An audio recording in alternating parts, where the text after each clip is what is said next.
Good morning, Mr. Reardon. Good morning, Your Honors. If it pleases the Court, Theodore Reardon on behalf of the defendant, Russell Cory. Thank Your Honor, in this case, the defendant committed his sex crimes back in 1995 and 1996, and he has been continuously on probation since he pled guilty in 1997. I thought somewhere in there the probation was revoked and he actually served some, am I wrong about that? Yes, he was, after he was released from prison, he was on probation still. He was violated and was found in violation and given a split sentence and reprobated. Yes. So he wasn't continuously on probation. Am I right? Well, he was continuously on probation in the sense that ever since he pled out, the judge explicitly ordered at the time of the plea in 1997 that your probation starts today.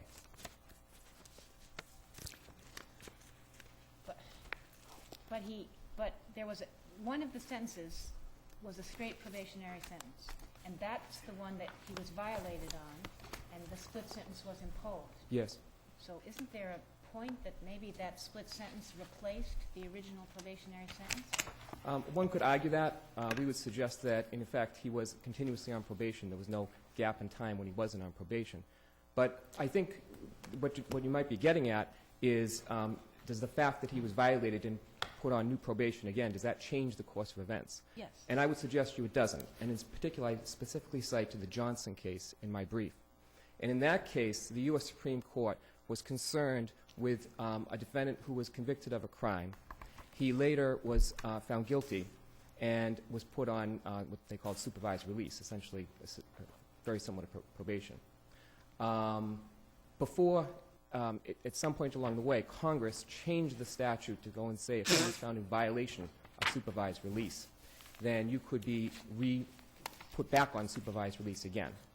And, of course, the defendant in that case violated his supervised release, and the question was, can that new statute apply to him, even though it happened after he was convicted, after he committed his crimes? And the question in that case was the government argued in that case, well, the triggering event was that he violated his supervised release, and that happened after the statute took effect. And therefore, the triggering event that's been talked about happened after the enactment of the statute. And the U.S. Supreme Court said, no, absolutely not.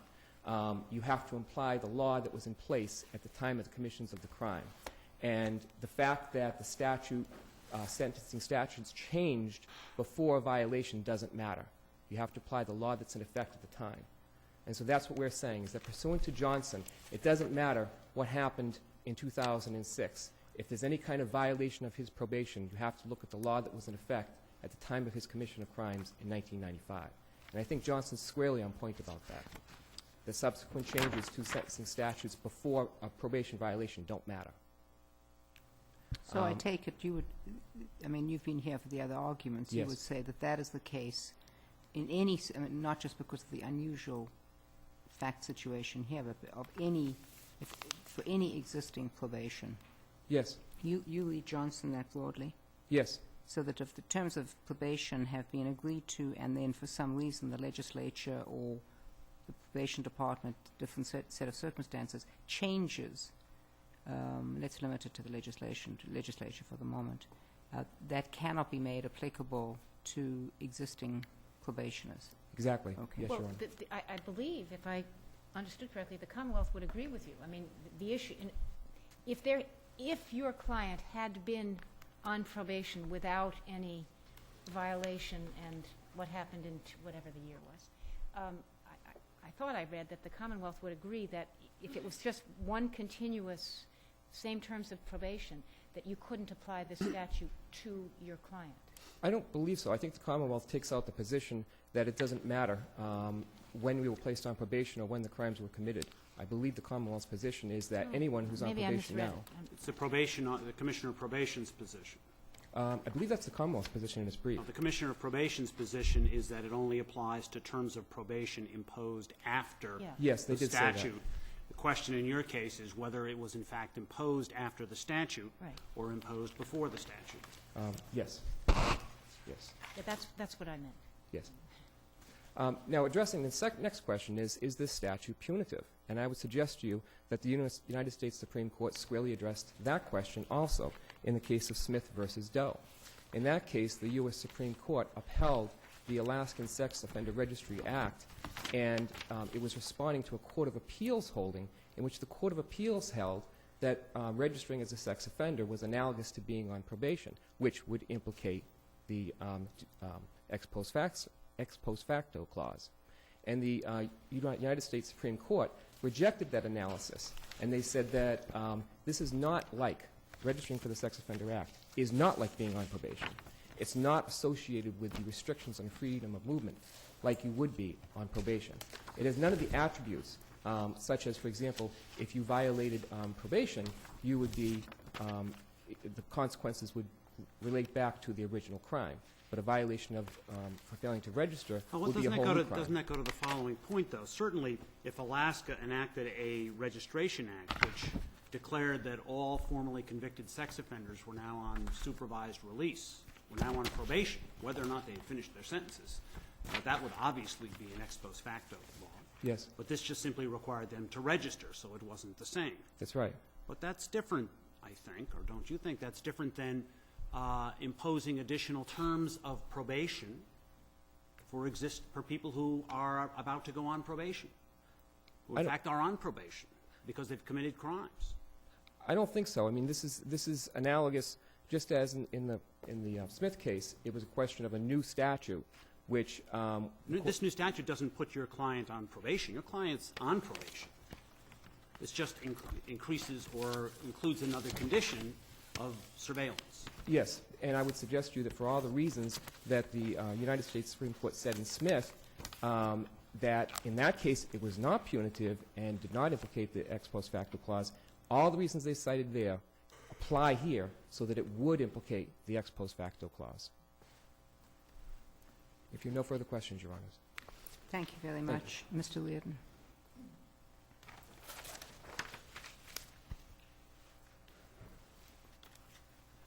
Good morning, Ms. Huddleston. Good morning, Your Honors. Because your time is short, let me go straight to the point. I mean, I'm looking at page 18, and in particular footnote 11 of your brief, in which you say, for purposes of this case, assuming that he was on I'm sorry, my page 11? aren't you read? Yeah. Yeah, No, I'm read. page 18, footnote 11. Oh, 18. Were you getting to whether or not you agree that this applies?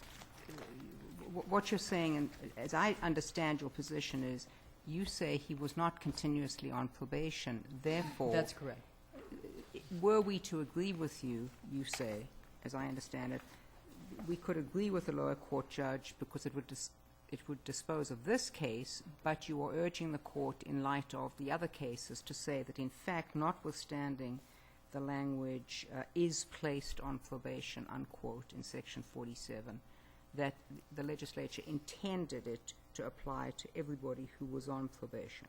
That's correct, and I don't think it's despite the language, when I think that the phrase is placed on probation is ambiguous. I didn't ask you to buy into my... No. But, I mean, what you're saying is, I think in essence is placed on a probation, one wouldn't have to reach that, because in this case, he was placed on probation after the enactment of the statute. That's correct, Okay. because when your probation is revoked, that is the end of that first 25 years straight probation, Okay. and a sentence is imposed. That's why.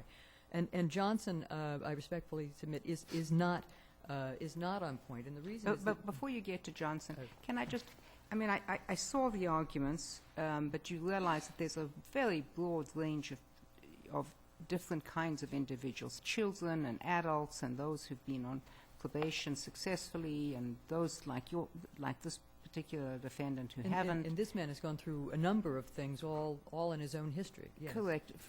What have you given me that says that the legislature, when it enacted Section 47, really intended all of those people, children, 10-year-olds, 40-year-olds, 66-year-olds, people who had success? I mean, I don't mean to be critical by saying I see, in a sense, that they're not platitudes, but just saying you've got to look at it broadly. What do you give me that says that's what the legislature intended? What I give you is the way these two statutes interact, and the legislative history, which it's in my Yes, I've read that. And the language that comes closest is when Representative Flaherty is talking about, this is a work in progress, but we're trying to close loopholes that we've found. And as others go on in this legislative history, is what we have here in Massachusetts, they're all talking about having people that you don't know who they are, and clearly the public is demanding some kind of greater scrutiny on them. I'm reading that legislative history. Beyond that, I'm reading the statute, and I'm reading the term is placed on probation, and I'm looking to see for a meaning in that. And that term is a durational term, is what I'm presenting, and that's where I'm differing from the lower court that took a point in time view of this, and that it also it makes no sense. Again, when you look at, and you're saying to look at this broadly, when you look at operationally how this is going to apply, it shouldn't be by some vagary, if I may put it that way, of when exactly someone commenced their probation as to whether this applies, so that you've got, somebody who was placed, if you're to use the definition that I think the defendant would want, he's placed on probation the day before the effective date of the statute, and he's on probation for all, he's not going to have it. But someone who's, quote, placed, meaning commences his probation the day after, he is on this. This makes no sense, and there's absolutely nothing in that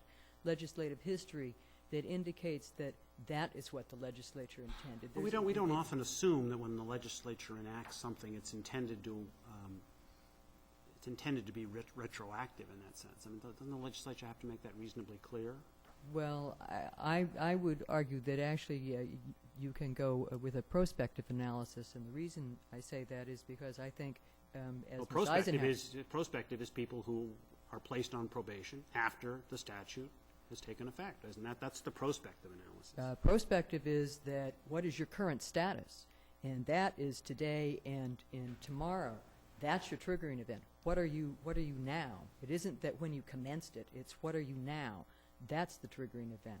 And if you accept that as the triggering event, then you further test for whether it's prospective or retroactive by using that Landgraf test, and that deals with, is it really putting a new consequence on an event that's already done? Well, by sort of definitionally, this probation's not already done. It is ongoing. Well, it's certainly putting a new consequence.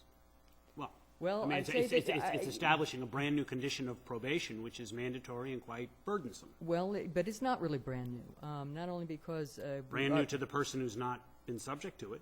Well, he certainly is subject, if I may put it, to supervision under probation is mandatory in essence, because your case law says if you don't have supervision, you really don't have probation. So you do have supervision. All this statute is doing is saying, and we are now saying... Not only are you going to supervise you, we are going to require you to be attached to us with a physical device. We will monitor you regularly. We will phone you whenever we feel that you're off the reservation. You will not be permitted to go to certain places. I mean, That's correct, and that's exactly what the legislature has the power and the authority to do, and I cite the Luke case for that. The legislature, and this is a creature of legislature, probation, they have the right and the power to be saying, we think as a public safety matter, as a way of effectively doing the supervision that we have under the statute. They may have the power to do it. The question is, do they have the power to do it and to change the terms under which people are already under probation? And the answer, I say, is yes. That in fact, this is minimal. This is minimal. Have you read the affidavits in this case? There aren't any in our case. In these cases, the cases involving the 18 affidavits of people who are actually wearing these. I'm aware of some of them. When I say so you're minimal, saying this is minimal. This is a minimal intrusion on the lives of people who are required to wear them. I'm saying that the legislature coming in and making a rule that says this is now how you are going to monitor this select class of people, when you already have to monitor them anyway, that is not a big change in the law in terms of how the law itself is functioning. I think one of the key issues to take away in looking at these cases is how embedded into the regular traditional judicial framework the operation of this GPS statute is. That, you know, you don't have probation officers running around slapping GPS anklet bracelets on people. Probation officers go to a court to get an order. There is always going to be an individual order from a court that the GPS monitoring statute does or does not apply to the particular... It applies in every case, so what are you talking about? The court, I mean, the court order is really, it's, you need it, but it's not as though the judge Rubber has- stamp. Yeah, it is a rubber stamp. Well, There's no individualized determination. If you've been convicted of X and you were on probation, this is what will happen to you.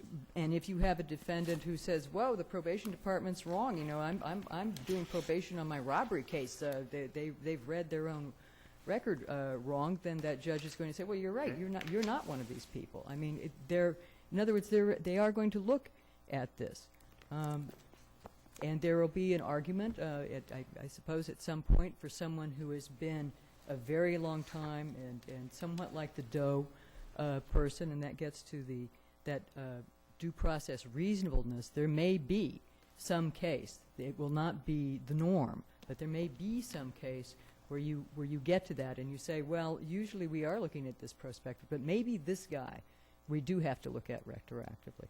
Ms. Huddleston, your time is up, if there are no further questions. Mhm. Thank you. We'll take a short break.